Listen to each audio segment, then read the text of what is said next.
there's nothing that I really can't do if I put my mind to it and God is backing me. I believe it started from the root of unworthiness, allowed me to see, okay, you made a great decision for your life. You went all the way through with it. You're maintaining it. Because you did that, what else are you able to accomplish? It's such a shame. The world is so busy.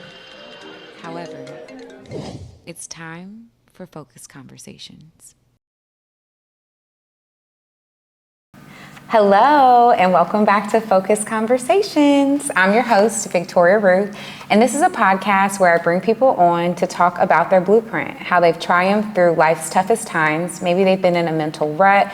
Maybe just life just got really hard for them and they figured their way out. And I bring people on so that the viewers and the listeners can receive a blueprint and continue on with their days. Maybe you're going through something a little rough. Maybe you don't have the right community around you. This platform is a place for you to come, find friendship, find family, find community, and figure out how to keep moving forward the next day. So please welcome my guest, Delon. Hello. Oh, I'm so excited to have you here. I'm so excited to be here. I'm so happy. Okay, so what we're going to talk about is something that is actually very near and dear to me, and it is the topic of body dysmorphia. And when it comes to body dysmorphia, it's played a role in my life because I dealt with eating disorders growing up. And so this is going to be a few-part series where I'm going to talk to a couple different people about their experiences with it. So Delon, let's just jump into it. Where would you like to start? About body dysmorphia specifically? Yeah, well, first, before we do that, let's just tell the audience who you are. I am Delon. I've been a makeup artist for about 15 years. That's pretty much how people know me. But I'm an overall creative. I'm a woman of God. I love the Lord.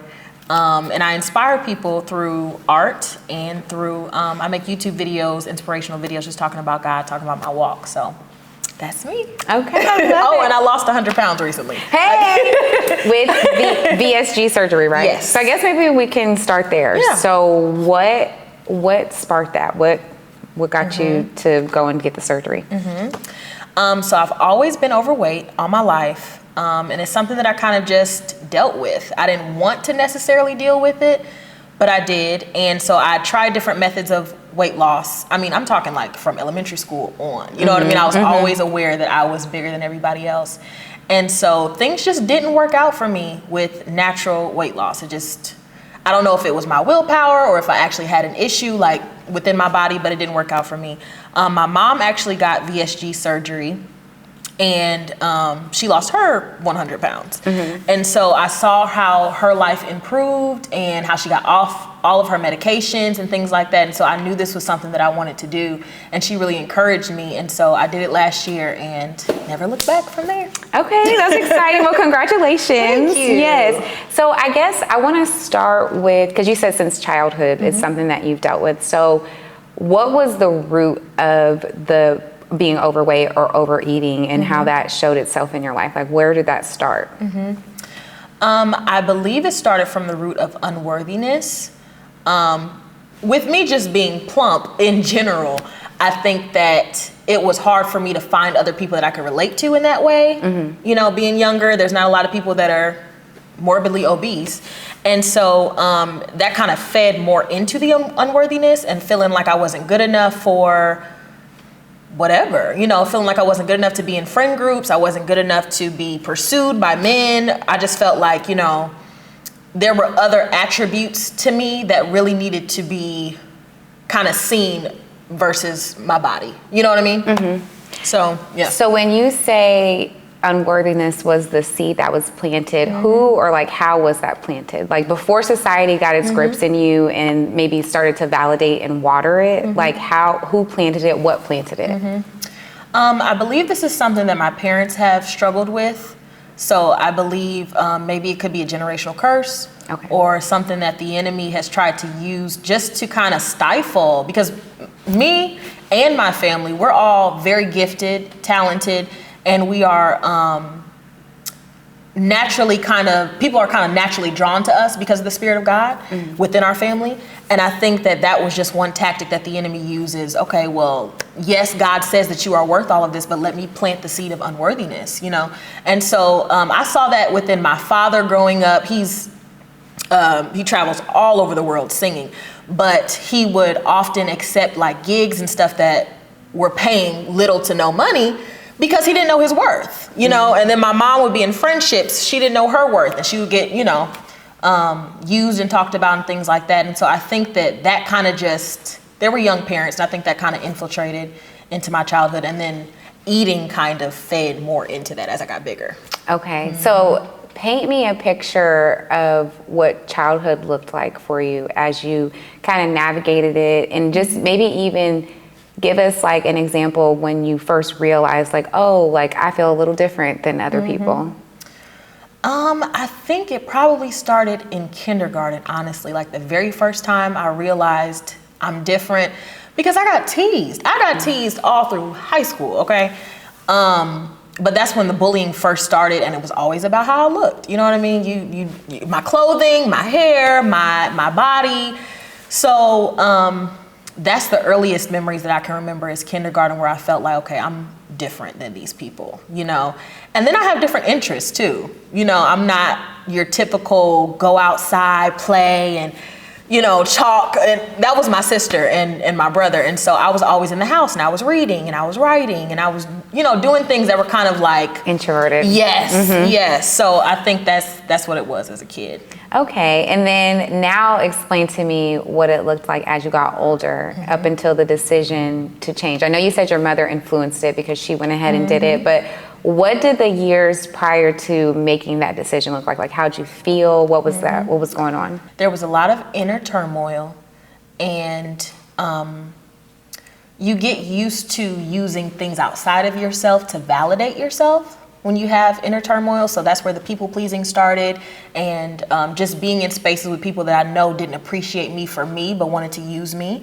And I didn't know how to get out of those spaces. I felt like I was always deserving of less, And so, yeah, it was hard. And then on top of that, just on the physicality level, not being able to shop where I want to shop, not being able to find the same clothes. Remember I told you that story? There was a story where my sister and my cousin and we all had a dance group at church, and we all had to wear the same shirt. I had to go to a different section, and that sticks with me to this day. I had to go to a different section to find mine, and I was younger than, I was in the middle. And so it was hard. I dealt with a lot of depression, a lot of anxiety, and it made me eat more. A lot of people will go to one side or the other, eating less or eating more, or, eating disorders or whatever, but it caused me to eat more. Yeah, for me, it was, so in my family, it was always kind of like a running joke, and or just not even a joke, but it was like, like don't get big, like don't be fat, like all this and that. And so I think for me, I took it to an extreme, and then I ended up becoming bulimic and anorexic. And then I eventually was able to release that through a relationship. But it was rough, because the person that spoke down to me so much about it was the one that actually validated the bulimia. Oh, wow. Yeah, they didn't know it necessarily, but like I started throwing up, and they hadn't seen me in about a week time. And then when she saw me, she was like, "Oh my God, you look so good." And I was like, "Okay, I'm doing a good thing. I'm doing it. I'm gonna keep it going." And then, and I'll talk more about it on like my solo. But then I also had just like friends that kind of like validated that inside of me. So it went on for a few years. But thank you for being open about that. So what I would like to know from you is who and what validated the overeating for you? Like what made you comfortable continuing on like that? Ooh, that is a great question. I don't think anybody outside of myself validated it. I think it was me and my emotions. Okay. The dopamine that you get from eating chocolate chip cookies, or I would set myself up. Like I knew I was going to a certain fast food place. I knew I was going to watch a movie. I knew how I was going to lay. That was my whole routine. So what validated it is how I felt afterwards and feeling like, I don't know, I guess it was like a self-soothing thing. Yeah. So it just kind of like brought on comfort. And Comfort, it was exactly. So just kind of like what anything else anybody would do, like setting up their little mood, like maybe you have your little R&R, your little rest weekend, whatever you do, whatever. Mine was eating on the bed. Okay, I understand. So then walk me through the decision making of doing VSG. Like, what did it look like to? Because with that, and correct me if I'm wrong, you do have to kind of start coping with your eating habits. So what did that look like? Was that process hard for you at all? So prior to making the decision, I was getting closer to the Lord, and he had instructed me to move to Houston. And so once I moved there and it was just me and God, there was a lot that unveiled in my life. There was a lot that I learned, a lot that he was teaching me about. And he started talking to me about my weight. He started talking to me about eating healthier, treating my body better. And so that's when the surgery came about, when I decided to go through with it. And then I had prayed so hard because it is a life-altering surgery and you cannot go back. It's not anything that can be reversed. Okay. So I prayed like, Lord, if this is not in your will, do not allow me to do it. Like, cut it off. And everything went so smoothly, even down to the surgeon. Everything went really smoothly. So that's when I made the decision. Yeah. So for people that don't understand what it looks like for God to be speaking to them and pushing them to move in a certain direction, what did that look like for God to talk to you about your weight? What was going on? First was conviction. I always wanted to go, and that's with anything, when I want to go to something outside of God or outside of talking to him about whatever emotion I'm feeling, because usually it starts off with an emotion. You know, I'm feeling angry, I'm feeling upset, or I'm feeling rejected or whatever. And so he would talk to me like, why are you not coming to me? Why are you going to all these other things? Why are you going to food? Why are you going to friends? You know, why are you going to smoking? Why are you going to all these things outside of me? And so that was the first thing, was conviction. And then you have to get still. You have to get still. You have to silence distractions. You have to be in a place where you want to hear him, and you get into that secret place. And there's a level of humility and releasing control to get to that place. So once you get to that place, and you are, because he's always speaking, and he's not going to close your ears to hearing him. He always wants you to hear his voice. He always wants you to follow his direction, but you have to get still enough to be able to hear it clearly. So what did that look like? You moved to Houston. You probably had a lot of alone time. Did you have friends, family out there? Any distractions? I had one cousin, honey. Okay. One cousin. The distractions came when it came to me trying to date. You know what I mean? And trying to be out here in the street, you know. That's where the distractions came, but conviction heavily with that too. So once I decided, because it's our decision. You know, he stands at the door and knocks, but he's not gonna come and bust it down. You know, you have to make the decision to say, okay, Lord, I know that this is not the life that you've called me to live, and I know that I need to hear you. So let me know what distractions are in my life. And so one was dating, and so I had to stop that. The other one was the smoking. I had to stop that. And then my job, I had put so much into my job that my energy was depleted by the time I came home. So I didn't want to talk to the Lord, you know, so I had to carve out a time before I got to work, you know, but it's about making those sacrifices. So I had to do that. Okay. So I know, so we had a little conversation. So just so you know, if you ever come on, I talked to you prior to, because I want you to be ready. And you talked about the body dysmorphia and feeling disassociated with your body. What did that look like? What did that feel like? Can you paint a picture? Yeah, so disassociation with my body, it felt like I was a person that really couldn't be seen all the way. You know what I mean? I felt like this outward appearance that I had, or this body that I was in, really didn't represent all the growth I had gone through in my life and who I really wanted to represent. And then being a child of God too, I think that health is super important. And so I felt like I was doing a disservice to myself by staying in this position where it's like, I can't even, you know, if God tells me to get up and do something specific and I can't physically do that, you know. So I felt disassociated all those times. And then when it came to like relating to people, I tended to relate to people who were bigger. You know what I mean? Because we had more in common. We would go out to eat together, things like that. But I felt like it was almost trauma bonding. You know what I mean? Because that's all we would talk about, and, you know, and kind of hate on the skinnier girls. You know what I mean? Like, they don't even know it, you know. So, so disassociation came in those ways. So that's interesting that was your experience. So was there a conviction in that? Did you feel that prior to getting the surgery? Any kind of conviction for looking at other people like down, or, you know, just did you feel anything in that way? Not necessarily conviction. I knew it was jealousy. Okay. You know, that's the best way. I don't think that, I mean, I'm sure that there was conviction within the whole situation of jealousy in general, like if God is targeting jealousy in my life, but at that time, it was just me operating in jealousy. Okay. Or operating in, you know, unworthiness and comparison and things like that. So what did the surgery do for you in the feelings of feeling unworthy? Like, how does it show its face to you anymore? Do you still feel like you have body dysmorphia? Walk us through that.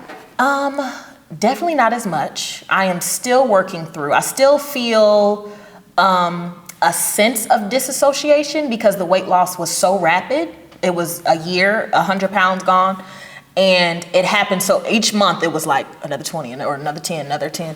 So I'm having to get used to things. I'm having to get used to my body. I'm having to get used to wearing a different size. Like we were just talking about shopping online. Like I like to shop online, but I need to be in the store to see like where do I fit, you know, because things change so quickly. So things have really, I feel like once I got the surgery, making that decision allowed me to see, okay, you made a great decision for your life. You went all the way through with it. You're maintaining it. Because you did that, what else are you able to accomplish? You know what I mean? What else can you put your mind to and do? And so it really gave me a boost of confidence. It gave me, it just allowed me to feel like there's nothing that I really can't do if I put my mind to it and God is backing me. Okay, so what is God backing you to do now? Now that you're down 100 pounds, you're living a new life, I take it. What does it look like to you now? Are you inspired to do anything different? Like, what is life looking like now for you? Yes, I think everything's different, honestly. I think that I tried to overcompensate in my life so many times through whatever, you know what I mean? Through my talents or how funny I am or, you know, boyfriends, whatever. It was always some type of overcompensation. And now I just feel like there's nothing that I have to do that for, you know, and I should have felt like that before, but with the weight dropping, it was a spiritual weight dropping and a physical weight dropping, you know? And so now I feel like right now, currently God has me in a season of rest, which I have been battling with because I am a producer, you know what I mean? I am a creative. I'm somebody who keeps going and creates all these things. And he has me in a season of rest because he wants to validate who I am in totality, my identity outside of weight loss, outside of friends, outside of talents, outside of gifting. And so that takes a process of stripping away from all those things, you know? So that's where I am right now. I really can't say a pinpoint and say, this is exactly what God has me working on. He has me chilling out right now. Okay, so so you said something about overcompensating, and then you also talked about people pleasing. What did that look like to you prior to VSG, and then what does it look like to you now? Great question. Boundaries. Okay. Boundaries is the biggest thing. I didn't have boundaries at all. Whatever somebody wanted me to do, more than likely I was going to do it just to appease them or just to get their approval or validation. Now I have no problem saying no. I have no problem turning things down. I have no problem walking away from what I know is not for me, whether it's a job, a man, a friend, whatever it may be. I have no problem standing alone. You know what I mean? Before it was like I always had to have someone or had to have something validating, and now I'm alone and I can say, okay, well, Lord, if you didn't call me to it, it ain't for me. Yeah, that's what changed. What does that process look like though? Like, how do you get to that place?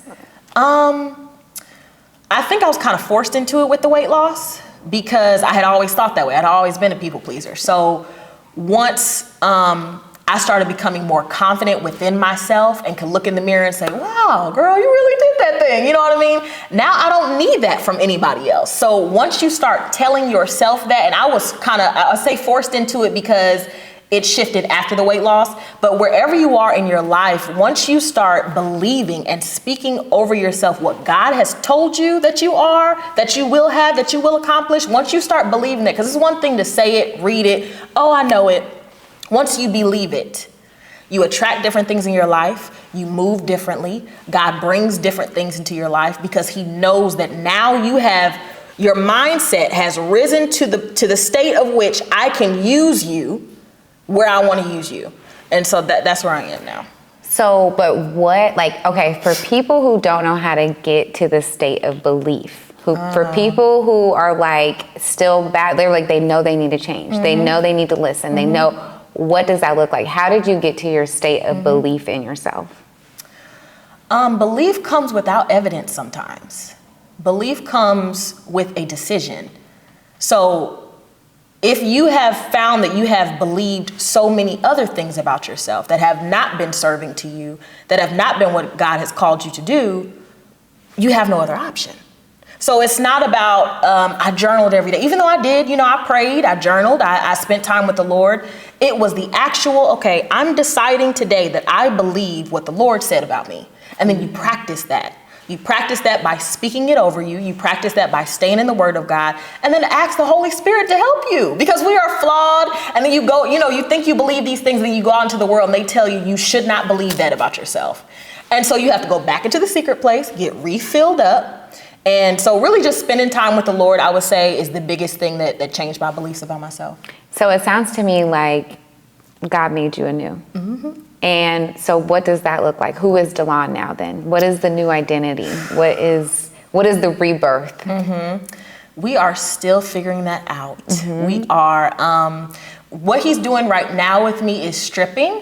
And so with my move, I moved from Houston to Atlanta, not willingly. He told me I had to go. And so I lost my apartment, I lost my car, I had my makeup business, I lost all of these things, lost friends. Like I am in an isolated wilderness right now. And that is necessary for him to actually show me, okay, this is your identity. Outside of all the other things you've accomplished, outside of everything else, with me and you in this room, this little room, this is your identity. And so that takes time. That takes time, because then you have to be able to behave in your new identity. You have to walk in your new identity. People are going to respond to you different because you're going to be different. So it's a process. It takes time. I'm still me at the core as far as being a creative, being a loving person, a people person, somebody who loves to inspire. I've always had that. And I think that now he is about to kind of catapult it. But that's once I am fully affirmed in, there is no outside validation for what I said. What does that look like? Because you just brought it to us that sometimes belief comes with no certainty, no proof in the pudding, basically.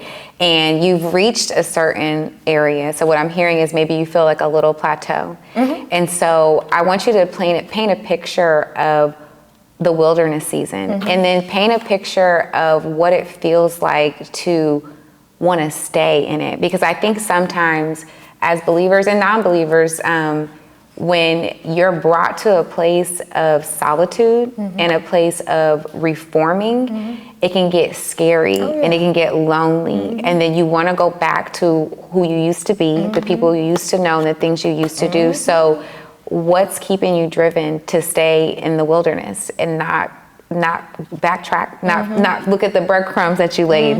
What's keeping you there? Closed doors. Like when I say the wilderness, so I've been in the wilderness multiple times in my life. And I've reacted to it different ways in my life. Usually when I know that I'm going into a wilderness season, things are stripped from me. Literally, I will lose a job, or I'll lose a mate, or I'll lose a friend, I'll lose something. And then I'll ask God, like, why is all this stuff happening at once, And then that's when he takes me into this place of solitude. And there's this knowing. Once you are in tune with the Holy Spirit, and he starts to speak to you about where you are in life, and you really inquire, what season am I in? There's this knowing, like, okay, this is the time where it's nobody else. You know what I mean? It's me and you. And so I have run from that before and gone back to old situations and gotten in worse situations because I've run and I've known that I shouldn't have been in there. But as you mature and as you learn that these are seasons that are part of the believer's life, you know what I mean? It's crazy because I was just at church and we were talking about long suffering. That was literally the discussion today. And I was like, if this ain't on point, because that is literally what I'm going through is long suffering, and it is building character. It is building patience. It is building perseverance so that when he does take me to wherever he's taking me, I can go through it. I can get all the way through it and with him, you know? So, yeah, I forgot what else you said. I was just saying, like, paint a picture of what's keeping you sturdy in the wilderness, keeping you strong to get to a new level of belief. Just for somebody that, really just for someone that is wavering, or that maybe they're on a journey and maybe they don't have as much weight to lose, or maybe they have even more. Maybe they're thinking about doing the VSG, or maybe it's more so the route of, you know, the other end of the spectrum of the eating disorder where you're starving yourself or, you know, throwing it up. Let us know what's going to like keep you going, what's going to keep you at this new level of wilderness. Because for me, I guess I can just say, like, I have been there many times too. And I would even say this is a season of that, where God is truly only permitting me to have the people that are purpose driven for me, helping me stay focused, encouraging me. And so I guess to maybe like help you, for me, what it would look like is, I think kind of like my cutoff game is strong. It's a little stronger than what it used to be, but for the right reasons. Before, it used to be like, I'm a runner, I'm a track star, you know, like I'd be like, oh, let me get it. But now it's more so like, oh, like, hey, I didn't like this. I'm feeling led to go this way. I wish you all the best. And then I just keep it moving. My joy is still intact. I don't have like these long moments of like ruminating over things that maybe people were saying or doing. So the thing, and I can say the thing that's keeping me is serving in church and really working with kids a lot. I think that is really, really helping me. So like, what's helping you? Because I do, when you're in the wilderness, you're still not alone. Like you're by yourself, but you're not like, You got select. yeah, you're like not really by yourself. So what does that look like for you? What's keeping you going? I do have believers. Nobody lives here. So it's usually like phone conversations, FaceTime conversations, but I have a lot of friends who really help me to stay on track. One of those people I was with at church today. Besides that, I know that I can't go back. So when I say closed doors, I physically can't go back. You know what I mean? There's so, I mean, even to people, like, people are gone, you know? Like, I really can't. So it's almost like a forceful, like, okay, you're going to have to deal with this head on now, and then I know the promises that God has for my life, and I want them, I can taste them so badly, and I want to be the woman that he has called me to be, and I'm so close. I am so close. I can see her, literally. So I'm like, you can't go this way. You know what I mean? So it's about what's worth it to you. You know, it's about how much is what God said worth it to you. Do you see that that's going to be a total life change for you? If not, you'll continue in the same cycle. And then the thing is too, usually God will keep you in a cycle versus even going back further. You know what I mean? Sometimes you go back further, but usually you'll just stay in that same little loop until because you learned this lesson already. So we'll just keep you in this little loop until you learn this one. And so, you know, I'm tired of looping. When I tell you I resonate. So like literally, I just was talking to like a older friend, like mentor person, and I was like, I was in a cycle and I had to literally let people go. And it hurt. I was crying. I was like, I don't want to. Like, have you seen like that picture on Instagram with like the little girl and she has this little raggedy teddy bear? Oh, yeah. And I've seen that for years. And like, I was like, God, make me the person that gives you the raggedy teddy bear. Like, I wanted to be that. And I finally know what that feels like now, to be like, okay, God, I have to run after you, because I'm tired of running into walls. I'm tired of being the reason why I'm not where God wants me to be. Yes, it is so real. It is so real. So thank you for sharing that. And then now I guess I just want you to shed light on, even though you're in a wilderness season, what does it feel like to be in this new identity? I'd even go as far to say this new body. Like, what does that feel like? Going from dating to friendships. Like, what is that like for you? Oh, everything's different. Work, even shopping. Everything is different. And I think that that's why it's taking me some time. Like when I say I'm there's still a little bit of disassociation because everything is different. Child, when it comes to dating, but unfortunately, I think that I saw that men are a little bit more shallow than I thought originally, because I've always been the same person, and now I'm more attracted to you. Now you want to pursue. Guys who shunned me in high school, called me fat in high school, have spun the block, and so I think another thing is, like, I didn't have those dating experiences in high school and in college, so I'm kind of learning at an adult age how to really do that. Things that I feel like a lot of girls experience younger than me, so I'm trying to explore that, and really set good boundaries and figure out, is this person right for me, or is this just attention that I'm getting, So that's been different. Friendships, those changed to a specific friend that she was a bigger friend. And that was one of the ones that we kind of related on, our weight and our size. And she fell off. She fell off once I started losing the weight, unfortunately. And I still love her. I still love her to this day. But she fell off. I can't say that it was necessarily for that, but maybe I just started to shift as a person, and maybe we didn't relate to the same things anymore. We can't go out to eat anymore. That was our thing, and we can't do that like that anymore. Society is, when they talk about pretty privilege, skinny privilege, all of that is very much so real. I have been treated so much nicer. I'm talking down to like compliments from the cashier and getting in free places, or people finding me on Instagram going, "You look so cute, you need to come out with us," and da-da-da. Like, what? Things that I just didn't experience before. And if you're not rooted, you will get swept up. That was gonna be my next question. I was like, so how? I'm like, now you get the egg. And Houston is like, that's like, we got the new Atlanta, I'd be asking me. So I'm like, what's keeping you from, but it's your new identity. Yeah. It's you refusing to go back. Yeah. And I think that's maybe another reason why he moved me here. And that's crazy I'm saying it now, because I had been asking him, why'd you bring me here? Why'd you bring me here? And I think that's another big part of it is like, girl, you was gonna get swept up. You know what I mean? In the lifestyle of being vain, or being arrogant, or feeling like, okay, well, I got this body now, I can do this and act like this. That's not you.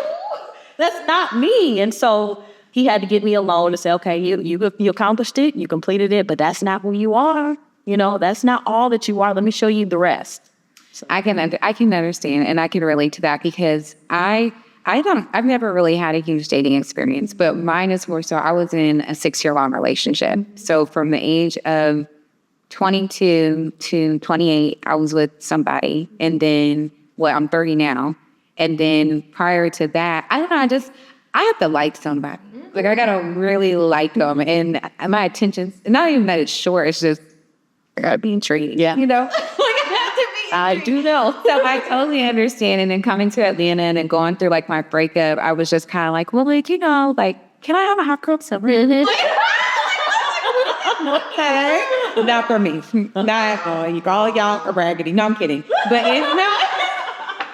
But that's what I've experienced too, is like the quantity of men and the quality have changed. Okay. So it's a little harder to be like, no, because it's like, dang, I've never experienced that before. Never, So you just want to see. But even in that though, so how are you making boundaries? How are you keeping them? How are you keeping walls up? What are you doing to ensure that you're still walking in the path that you need to be in, but then also, still living life and having a good time? I pray, which sometimes I really don't be wanting to. I'm gonna be honest, because I know what you're gonna say.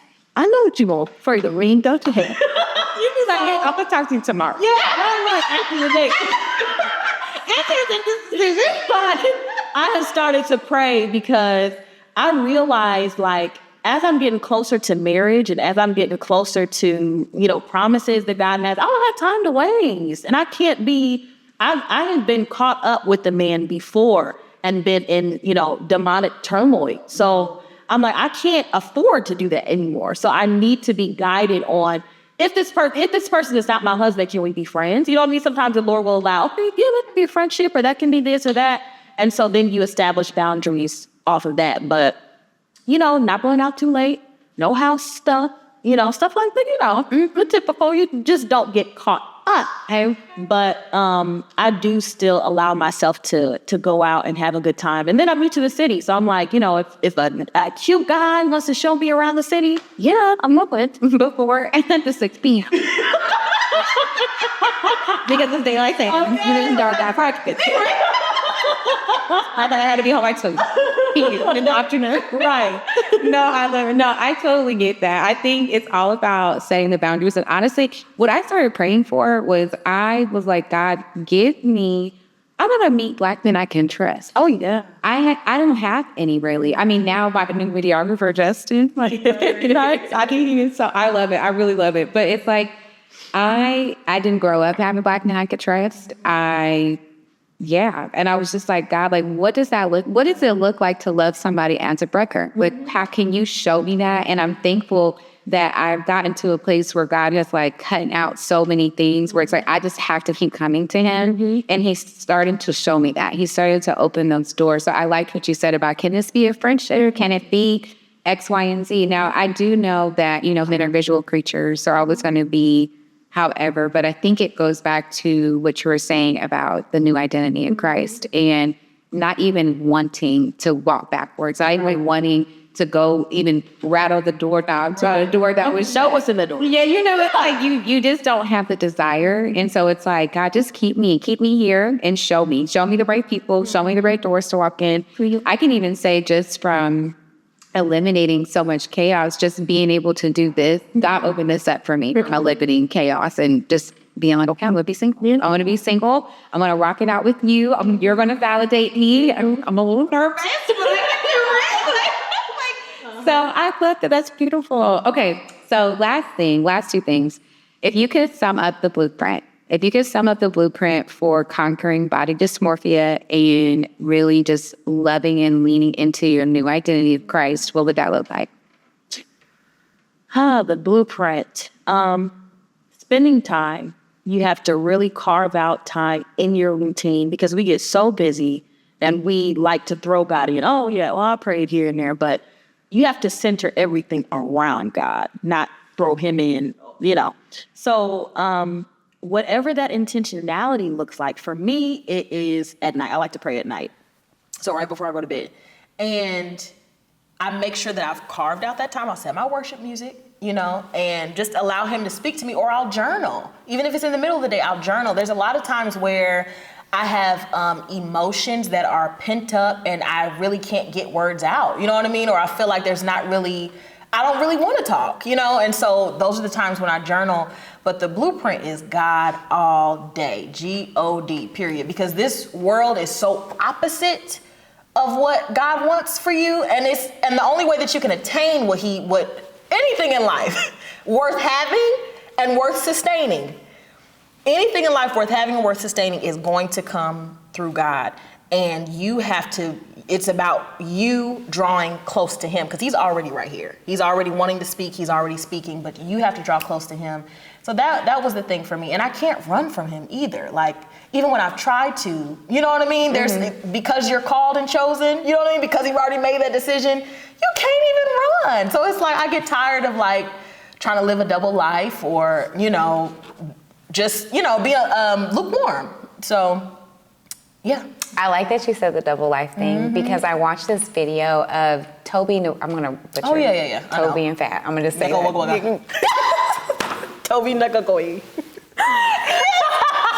I think he was at Afrotech or something like that, and he was like, he was just explaining like why he is the way he is. He was like, I am really living a free life. He was like, I am free, and I just felt so blessed hearing that, because I'm like, that is exciting to me. It is exciting to me to not live a hidden life anymore. And honestly, that's really the inception of this. Like, I wanted to break free of just feeling like my battle was like perfectionism, you know, and also people pleasing comes inside of that, right? And it's like, I just wanted to shake off like pressure.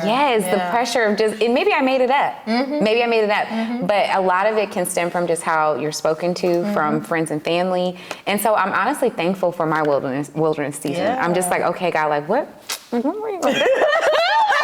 Let's do it. I'm gonna wake up at 5 a.m. I'm gonna work out with you. I'm gonna pray before I get there. I'm just like, I'm ready for the doors to open. So thank you for coming on and sharing. You kind of gave me a little seed of faith. I love what you talked about, believing, and like how sometimes you're not always gonna be able to witness the proof of it.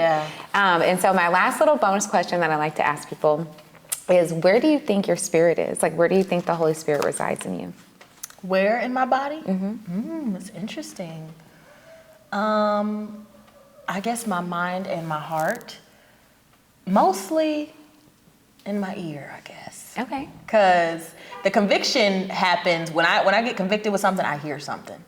You know what I mean? Don't do that. Don't touch that. Don't talk to him. Da da da. You know, I'm hearing, yeah. Wait a minute, my music was too loud. Exactly. Then it moves to my mind, and I start thinking of the different scenarios. Okay, if I did disobey the Holy Spirit, what would happen here? What would, you know? Then it goes to my heart, where it's like I feel God's heart, you know, and I feel what He's grieved about. I feel what He wants for me, and so it's all right. It's all right up in there, where He speaks. Okay, I love that. Well, thank you, Delon. Thank you. Okay, so last but not least, please share with the audience how they can find you, how they can reach you. Obviously, you can see my girl is beat to the lawns, okay? So go ahead. Even the videographer, when she walked up, was like, okay, face beat. I'm going. I said, yeah, she's a makeup artist. So go ahead and tell them how they can find you. Yes, so Instagram is Dalaun, Dalaun. Facebook is Dalaun Brenae. The Brenae is spelled Brenae. And then YouTube is Dalaun Brenae. There we go. So thank you for tuning in. Now you hear the blueprint. If maybe you're struggling with any kind of overeating or anything like that, now you have the blueprint. You have community. So please check in, and until next time.